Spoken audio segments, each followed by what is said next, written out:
অন্নপূর্ণা যোজনার ফর্ম ফিলআপকে কেন্দ্র করে মঙ্গলবার দুর্গাপুরের পুরসা গ্রামে তীব্র রাজনৈতিক উত্তেজনা ছড়ালো।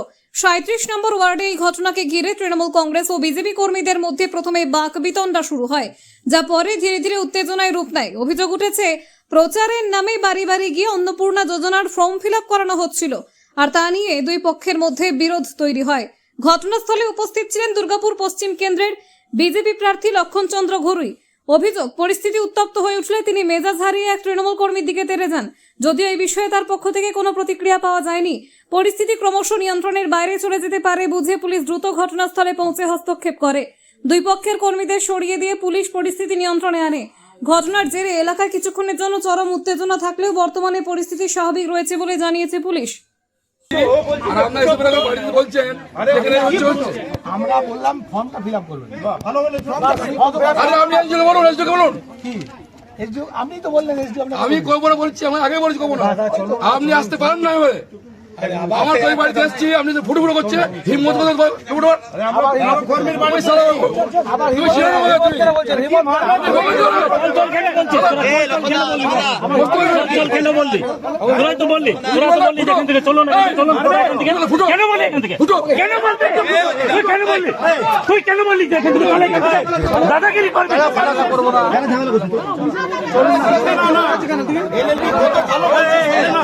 এই আমাদের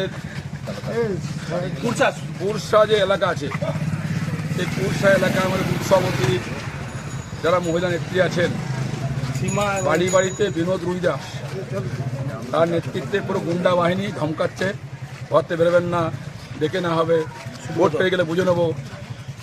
আমি খবর নিতে এসেছিলাম, কি বলেছে ভাবতে পারে না, এত বড় সাহস। আমার করি বাড়িতে বসে আছি, আমার করি বাড়িতে এসে বাকি লোকদের বলছে ফুট, এখানে ফুট।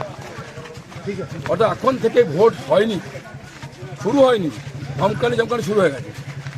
মনে রাখবে, একটা বিজেপি, আমরা একটা ইঞ্চি মাটি ছাড়বো না। 4 বছর ধরে গুন্ডামি করে ভোট করেনি কর্পোরেশন, কোনো জল নেই, রাস্তা নেই, বিদ্যুৎ নেই, হাহাকার করছে। তৃণমূল নেতা গুন্ডামি করবে, ভুলে যাবো না, ছেড়ে দেবো। তাই এসেছিলাম, সাবধান করে গেলাম। কোন জায়গা এটা? ওনারা ফর্ম ফিল আপ করছেন, অন্নপূর্ণা ভান্ডারের ইসিআইয়ের নিয়ম অনুযায়ী নিয়ম বহির্ভূত কাজ করছেন। আমরা সেটা ওনাদেরকে রিকোয়েস্ট করে গেলাম, এটা করবে। তারপরে ওইটুকুই বলে গেলাম, আর কিছু না, আর কিছু নেই। তোমাদের সঙ্গে একটুখানি ইয়ে হলো না, কিচ্ছু হয়নি, আমরা কিচ্ছু করিনি। আমরা শুধু বলে গেছি এটা করা যাবে না। কি নাম আপনার? সুব্রত মুখার্জি।